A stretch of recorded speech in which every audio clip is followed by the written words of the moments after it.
I think most of us have a date that we all remember, where we were when something happened. I think in my lifetime, there's those people know where they were when 9/11 happened. A lot of people know where they were when the space shuttle exploded. It's not always bad things. I think it's a little before my time, but if you're a little older than me, you probably know where you were at when man landed on the moon. And if you're even older, I hear a lot of people, my parents, would tell me they knew exactly the place they were that moment that JFK was shot. And I think that's true even in our personal life. I know most of us can remember the first time we found out we were going to have our baby, our first child, or the moment that child was born. It's like it's etched in your mind.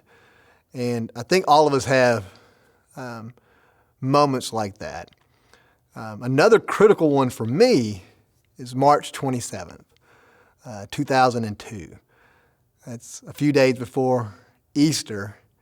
And at that very moment in time, I was a non-believer. I was technically an atheist. What led me up to that point was a home that was good. My parents were great people. My dad provided for us. He was a great man, taught us discipline. Church just wasn't something that we did. And so over time, I developed my own belief system. And that belief system did not include God, religion of any form. I was a full atheist, did not believe in any supernatural activity whatsoever. And over the years, I became really firm in my belief systems that I did have. I had a pretty robust code of ethics that I lived by, and I would argue with you. My ideology was strong. I wouldn't take no for an answer. I didn't mind people practicing their belief systems. So if you were a Christian or if you were a Muslim, if you were a Buddhist, whatever that was, I was okay with you being that way. My issue always resided with you trying to push your ideology on me or others, and I would expect you to be able to defend your position. And what I learned over the years is most Christians couldn't defend their position. They didn't know much about what they believed. They knew the things that they were told, but most of their belief system was based on the idea of just something that I believe, personal. To me, there wasn't very much evidence for what they said they believed, and they didn't know much about the history revolves around their belief. They didn't know much about the people or the historical events in the natural world outside of the biblical, what was written in the Bible. And so I didn't hold a lot of credence for it. Over time, as I developed my own ideas, eventually was married. I married my wife, Janet, and she wasn't really going to church either at the time. But shortly after we met and she became pregnant with our first child, she rededicated her life back to Christ. She was raised in a church that was in a home that was the church was an emphasis.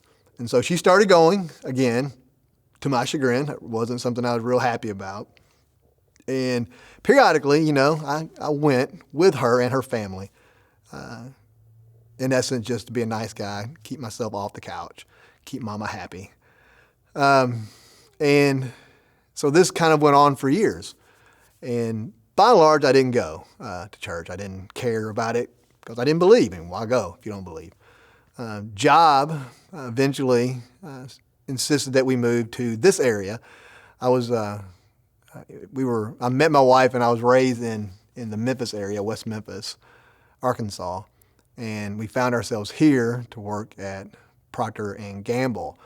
And I started working there. A few months after working there, Janet became pregnant with twins. And I was in my 30s at this point, early 30s, like 30, 31.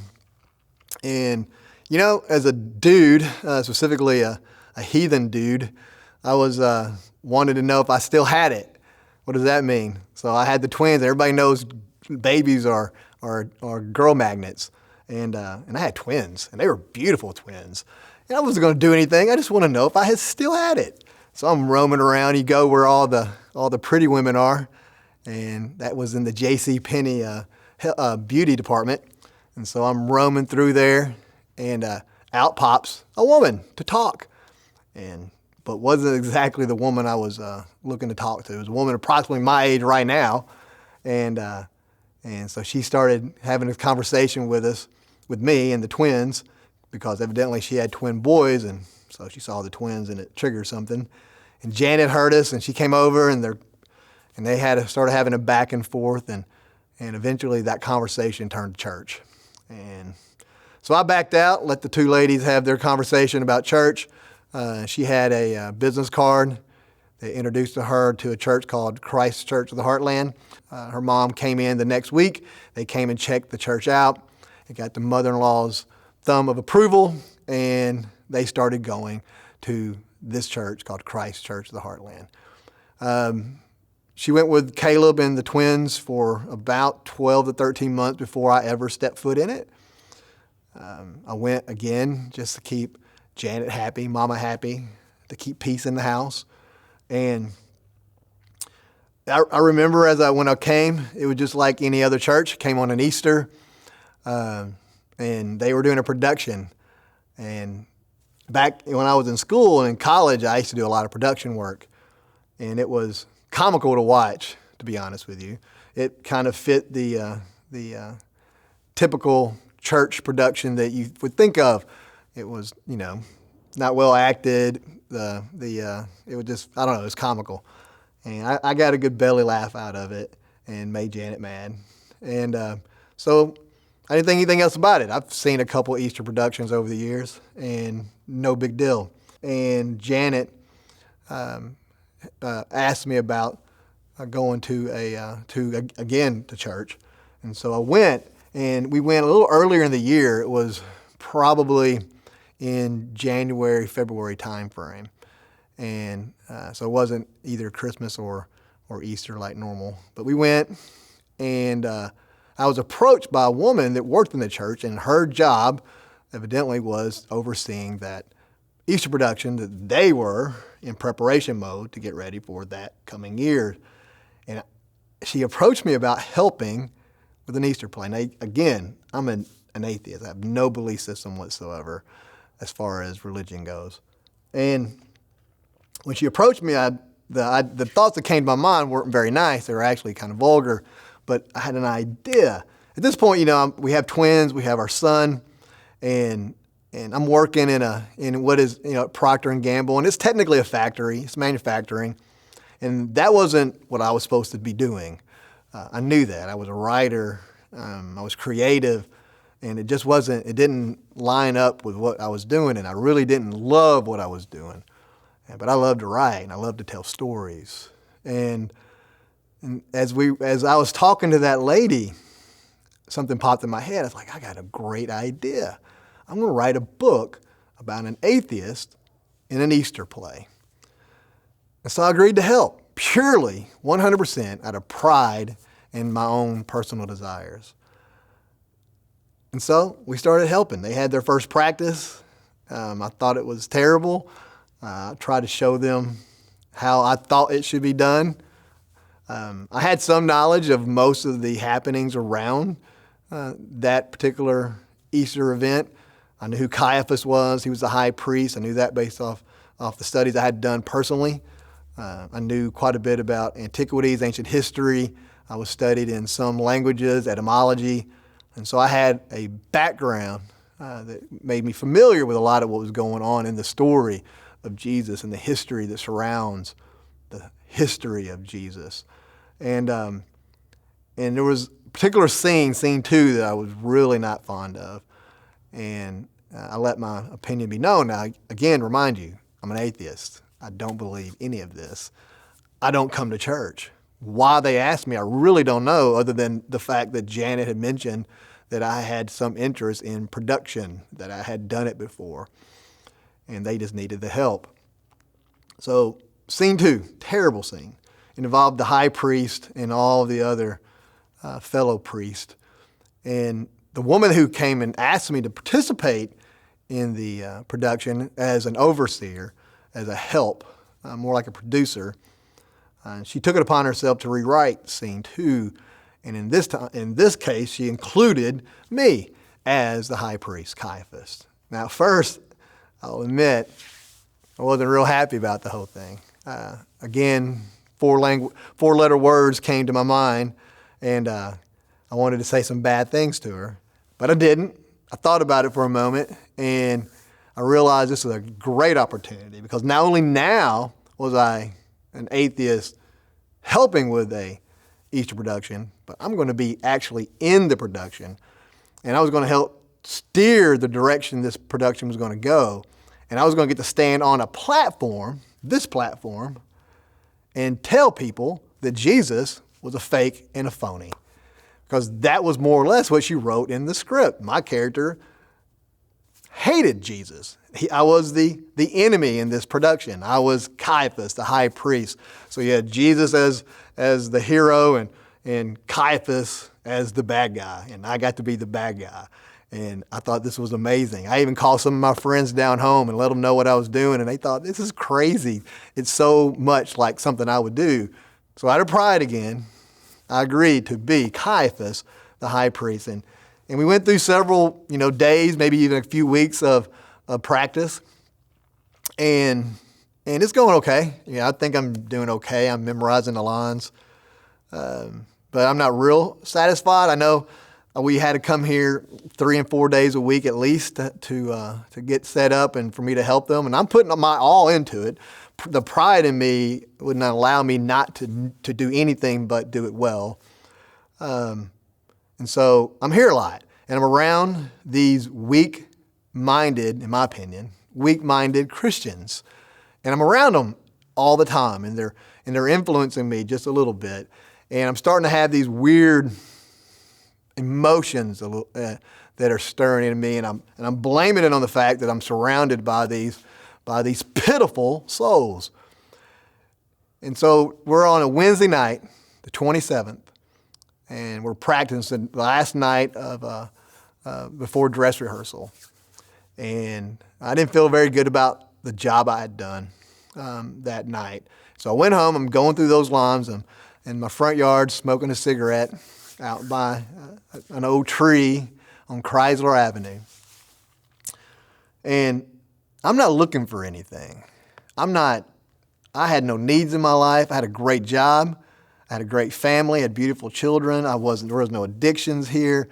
There was no issues. My marriage was fine. There was no seeking on my part. I was here just to write a book and to, in essence, rub my own pride, my own ego, to do something I thought was funny and clever, creative, to benefit me. And so I'm there in the front yard, and there's this point in the play, in the lines, where my character Caiaphas stares up into heaven, and he mocks Jesus, and with a laugh. And at that very moment, there on Chrysler Avenue, as I look up in the air, and I had this very arrogant, vain laugh, where I'm mocking Jesus. Just as those words came out of my mouth, something happened. At that very moment, God reached down into my heart, one that wasn't seeking, one that was really hard. I had a hard heart, one that didn't want to change, who would argue with you about every little thing that I believed was true.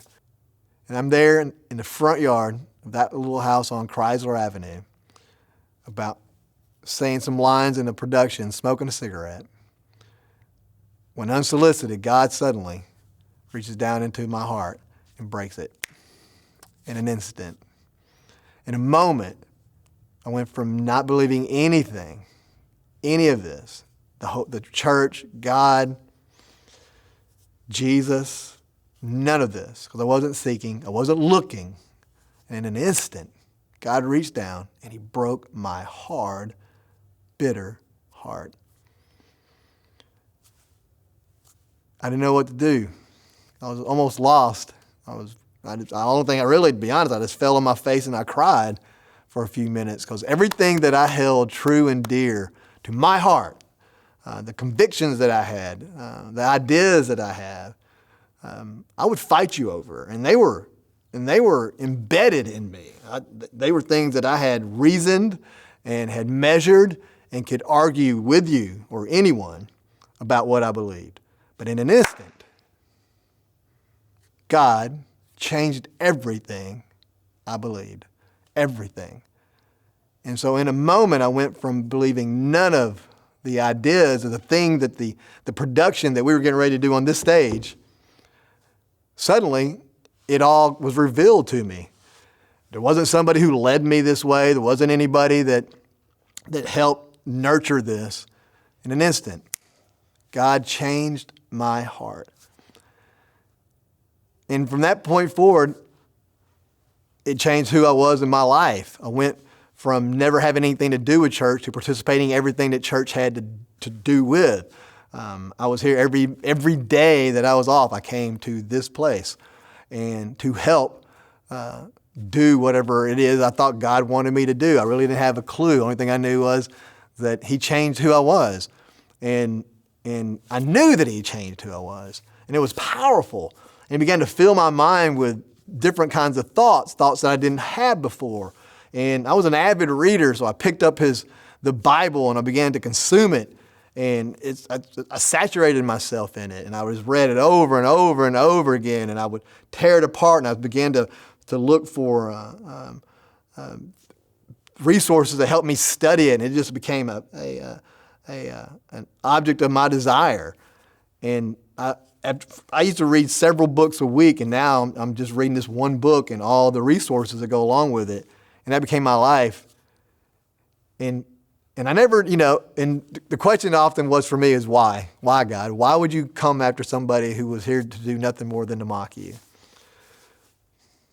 And the only conclusion that He's ever really given me, or when I'm praying or when I think about that day on Chrysler Avenue back in March of 2002, He did it because He wanted to. For no good reason. And over these years, almost 20 now, 18 years, I've become a pastor, and my life's completely changed. We've had another child, and my family is 100% involved in church. My family's doing the things that I never did as a young person. My family serves in the church, and it's awesome. And I owe it all to that day sitting there on a platform when I'm supposed to be mocking Jesus. God reaches into me and He changes who I am. And over these years, I'm often reminded of the sacrifice that Jesus made for me, for no good reason other than to save me. And that story, the gospel, and the idea of the sacrifice, and that God, despite who I was and my beliefs and the fact that I could care less about Him, despite the fact that I wasn't seeking Him, purely out of the goodness of His heart, purely through His grace, He reached down, He broke my heart, and He created a new creature.